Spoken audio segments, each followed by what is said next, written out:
जय जगन्नाथ मो दिवाकर दास आपण मानक प्रणाम करछि। आज आलोचना करिबा क्यों बार रे तुलसी पत्र आपण तोड़िबे नाही। तुलसी रो कौन रही नियम आउ जहाँ आपण मानकर शास्त्र रे सुनिबा को मिले बा शास्त्र रे लिखा होइछि।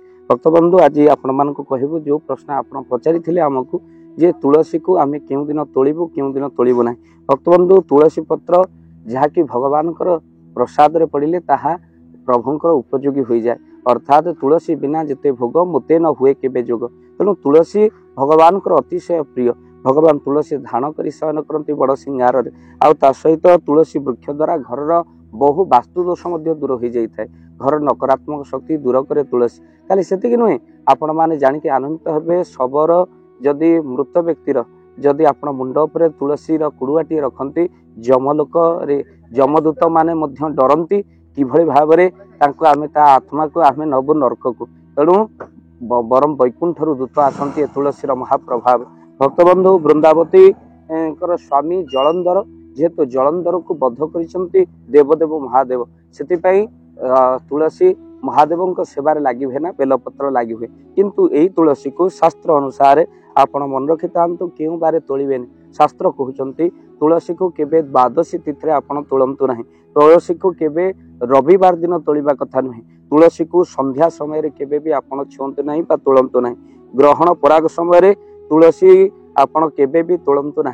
जो शास्त्र कहते आपण जहाँ पचारे क्यों दिन आप तुलसी सेदन करें प्रथम रविवार तापर द्वादशी तापर संध्या समय तापर ग्रहण पराग समय तापर आपण माने मन रखि थांतु तुलसी को छुतिकिया मृतिकिया जदि घरे हितब तुलसी स्पर्श करें तुलसी जल देवे। आपण भल भाव जानीपे तुलसी कौन रही नियम भक्त बंधु। रविवार द्वादशी संध्या समय ग्रहण समय पराग समय केबे भी तुलसी तोड़तु ना। भक्त बंधु वीडियो को निहाती भाव में शेयर करेंगे आ चैनल जदि नुआ चैनल को सब्सक्राइब कर दियंतु। जदि आपण माने यही चैनल को नुआ कर देखुंत भक्त बंधु चैनल को सब्सक्राइब करदे प्रत्येक दिन वीडियो आपण पाखे पहुंची नोटिफिकेशन जहाद्वारा आपण मैंने आम वीडियो को देखिपारे। तो आउ थे आपण कहीदे आज भिडियो तुलसी क्यों दिन आप तोड़े ना ताहूँ रविवार द्वादशी संध्या समय ग्रहण पराग समय आउ तसहित छुतिकिया मृतिकिया आप तुलसी केबे भी तोड़तु ना। तसहित आप तुलसी को चोबई चोबई केबे भी खातु ना। तुलसी को ग्रहण कर पानी पीदबा नियम रही ढोकी दबार नियम अच्छी। भक्त बंधु यह हूँ तुलसीर नियम आ तुलसी को दर्शन कर गले अतिशय शुभ होता है। वृंदावती पाखे प्रणाम टे कर जो कार्य जीवे ताहा अतिशय शुभ होता है। जय जगन्नाथ जय पंचसखा। जय जगन्नाथ। धन अर्जने धर्म करी धर्मे प्राप्त नरहरि। जदि आपण मानक धन कौन गरीब असहाय रोगी मानक सेवारे लगी पारिला जानतु आपणकर रोजगार सार्थक हो गला। आपणक धनर मध्य बहुत महत्व रहिला। तो आज आपण माने जदि चाहूचंती आपणकर से धन महत कार्य लागू जेमिति कि आमे गोटे आम्बुलांस करिचु जो आम्बुलांस प्रतिदिन किछि असहाय रोगी मानक मेडिकल रे पहुंचाए। किछि गरीब अनाथ शिशु मानक मध्य आमे वस्त्र दान करू। किछि रोगी मानक पाखरे पहुंचू जो माने बहुत रोगरे पीड़ित से मानक पाखरे आमे किछि अर्थ आ गरीब लोक मानकू सहायता प्रदान करू। ये किछि दिन पूर्वरु आपण माने सहयोग कले आमे मध्य किछि कंबल असहाय मानक पाखरे जाई पहुंची बांटी थिलु। आपण को कृतज्ञता ज्ञापन करने सहित जदि आप चाहूँगी आपण धन आम द्वारा कौन महत्व कार्य लागू तो स्क्रीन रे चली नंबर रे निश्चिंत आपण कॉल करंतु।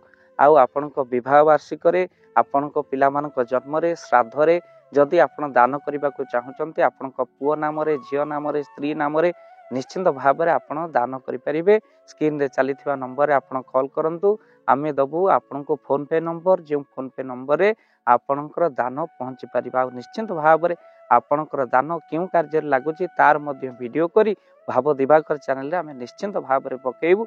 आपण देखिए निश्चिंत खुशी हे। तो आपण पुओ झील विवाह वार्षिक जन्मदिन में जदि आप चाहूँगी आपणकर दान महत्व कार्य लागू तो से शुभ दिन मानक आप कॉल करी आमको फोन पे नंबर मागी पारे। आम्भे माने आपको फोन पे नंबर दबु जो नंबर रे आप सहयोग राशि पठाई पारे। निश्चिंत भाव में आपणकर धनर सार्थकता है।